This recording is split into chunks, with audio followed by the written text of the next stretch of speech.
স্বাদে ও গন্ধে ভরপুর চকোলেট কেক ছোট ও বড় সবার পছন্দের। ঘরোয়া কয়েকটি উপকরণে আজকে আমি খুবই সহজেই চকোলেট কেক বানিয়ে ফেললাম।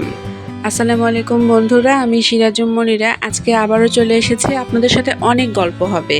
আর আমার বাচ্চাদের জন্য আমি একটি চকোলেট কেক বানিয়েছি, সেই ইজি চকোলেট কেক রেসিপিটা আপনাদের সাথে শেয়ার করব। চকোলেট কেক বানানোর জন্য রুম টেম্পারেচারে রাখা 4টি মুরগির ডিম নিয়ে নিয়েছি, আর এটা বিটার দিয়ে খুব ভালোভাবে বিট করে নিব। আপনারা চাইলে কাঁটা চামচ বা হ্যান্ড উইক্স দিয়েও এই বিটটা করে নিতে পারেন, তবে তাতে একটু সময় বেশি লাগবে। আজকে 4টি ডিম দিয়ে চকোলেট কেক বানাবো, তাই অন্যান্য সব উপকরণগুলো 1 কাপ পরিমাণেই অ্যাড করব। ডিমটা খুব ভালোভাবে ফোম হয়ে গেলে তাতে অ্যাড করে দেব 1 কাপ পরিমাণ চিনি। চিনিটা আপনারা গুঁড়ো করে নিতে পারেন, তবে আমি গুঁড়ো করে নিইনি, গোটা দিয়ে দিয়েছি। বিট করব, তখন পুরোটা ডিমের সাথে ভালোভাবে মিশে যাবে। অ্যাড করে দিচ্ছি ভ্যানিলা এসেন্স। এখন খুব ভালোভাবে আবারও বিট করে নেব।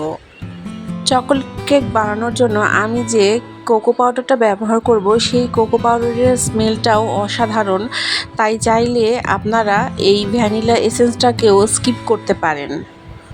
এখন অ্যাড করে দিব 1 কাপ পরিমাণ সয়াবিন তেল।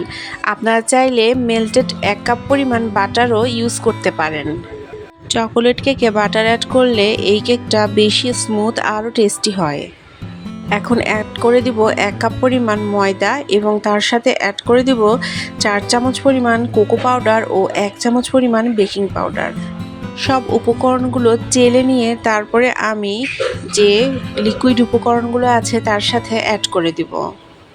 ডিমের সাথে আমি যখন শুকনো উপকরণগুলো মেশাবো, তখন একটা স্প্যাচুলা দিয়ে ধীরে ধীরে মিক্স করে নিব, তবে অবশ্যই ওভার মিক্স করা যাবে না। ওভার মিক্স করলে কেকের যে ফোমটা সেটা একদম বসে যাবে, আর কেকটাও খুব একটা স্পঞ্জি হবে না। কেকের সব উপকরণগুলো খুব ভালোভাবে মিক্স করা হয়ে গেলে আমি একটি মোল্ডে ঢেলে নিয়ে এটি সাথে সাথেই বেক করে নেব। আমি সবসময় গ্যাসের চুলায় কেক বানাই, আর আপনারা যারা বলেন যে ওভেন ছাড়া কেক হয় না, তারা কিন্তু গ্যাসের চুলাতেও বানিয়ে ট্রাই করতে পারেন। আমার তো মনে হয় ওভেনের চেয়ে গ্যাসের চুলাতেই কেকটা সবচেয়ে পারফেক্ট হয়। কেকটা মোল্ডে ঢেলে নিয়ে আমি এর উপরে অল্প কিছু টুটি ফুটি ছড়িয়ে দিব। আপনারা চাইলে কিন্তু এর সাথে চকলেট চিপসও দিতে পারেন, তাতেও কেকটা অনেক মজার হবে। আমার বাচ্চারা টুটি ফুটি পছন্দ করে, তাই আমি এই চকলেট কেকে টুটি ফুটি অ্যাড করেছি।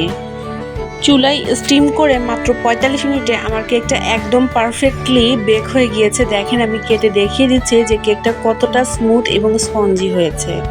আজকের এই ইজি রেসিপিটি আপনাদের কেমন লাগলো অবশ্যই কমেন্টে জানাবেন। আর আজকে তাহলে এখানেই বিদায় নিচ্ছি। সবাই ভালো থাকবেন, সুস্থ থাকবেন, আমাকে আপনাদের দোয়ায় রাখবেন। আল্লাহ হাফেজ।